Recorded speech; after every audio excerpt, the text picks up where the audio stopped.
Both of you need to leave this section. No. The voice, stiff with disdain, sliced through the calm hum of the aircraft like a blade. Every eye in the first-class cabin turned, not because they were eager to witness conflict, but because drama in the skies was better than anything the tiny screens in front of them could offer. Standing before the black twin teens, a boy and a girl dressed in casual hoodies and sneakers, was a flight attendant with a pinched expression and tightly folded arms. Her eyes scanned them like they were smuggled cargo. Before we continue, hit that subscribe button, turn on your notification bell to get notified for more, share to friends. Where are you watching from? Please tell us in the comments. We love seeing how far our story goes. The girl, Nyla, raised a brow but said nothing. Her brother, Zane, straightened slowly in his plush recliner. Excuse me, is there a problem? These seats are reserved for VIP passengers.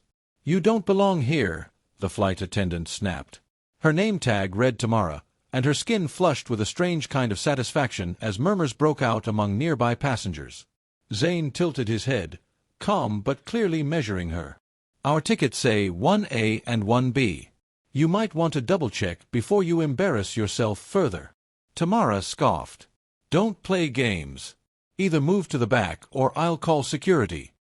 Nyla exhaled through her nose, pulling her phone out casually.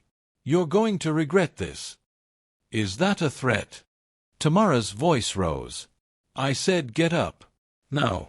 No, Nyla replied coldly. It's a call. Zane didn't move. I think you're making a huge mistake. Out. Now, she barked. Another attendant approached cautiously, sensing the tension but hesitant to interfere. That was when Nyla's call connected. Hey, Dad, she said, her voice surprisingly calm. Yeah, it's happening again. No, she doesn't believe us. Says we can't sit here. Zane leaned back, staring at the ceiling, as though the weight of routine racism had dulled his fight. Just another day, he muttered.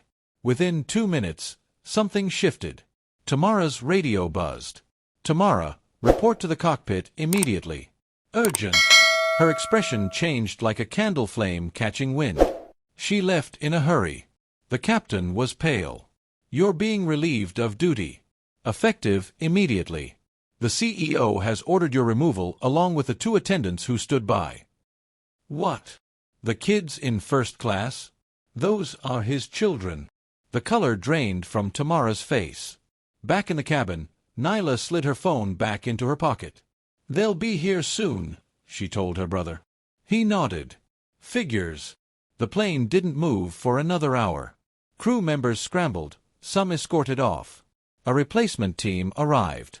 Passengers whispered and speculated, eyes constantly darting to the teens. An older white man leaned across the aisle. Sorry you had to go through that. Some people don't know who they're dealing with. Zane offered a small smile. It's not about who we are. It's about what they think we can't be. Nyla nodded. And the fact that we're still standing, still flying first class, scares them. 3 hours earlier, at the private lounge, their father, Julius Raymond, a tech magnate worth billions, kissed them goodbye. I'll meet you in New York. Straight to the hotel. And remember, stay low, stay cool, stay ready, Nyla and Zane said in unison. He smiled. You two have more power than you realize. Don't ever let people confuse your calm for weakness. But even he hadn't predicted this. The moment they were escorted through security, they had noticed the double takes, the sideways glances. At the boarding gate, an agent hesitated before scanning their tickets. Are you sure these are yours? She asked. Yes, Nyla replied, not blinking.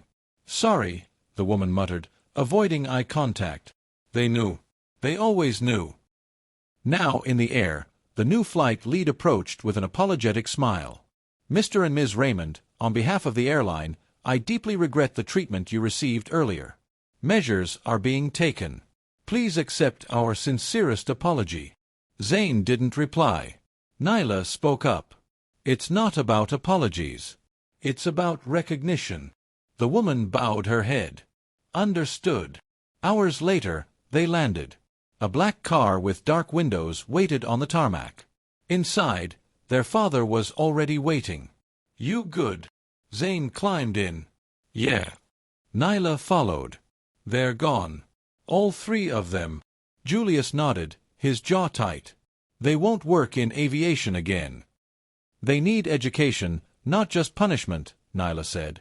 Her father looked at her, surprised. What they did is systemic. If we just fire them without changing the mindset, it'll happen again tomorrow. Zane added, we should create a program. Bias training. Real stories. Let them see who we are beyond skin. Julius leaned back in the seat, thoughtful. Let's talk tomorrow. A week later, social media exploded. Billionaires' kids discriminated against in first class. Crew fired. But the next headline mattered more. Raymond Foundation launches National Anti-Bias Program for airline crews. Workshops rolled out in 5 cities. Nyla and Zane were the faces of it. In one powerful video, Zane said, "It's not about revenge. It's about resetting how people see power and identity. If you think we don't belong up front, maybe it's time to ask yourself why." Nyla concluded, "The sky belongs to everyone. And so does dignity." Moral lesson. Never judge anyone based on their appearance. Equality isn't about charity, it's about justice. Power comes in many forms. Respect isn't optional.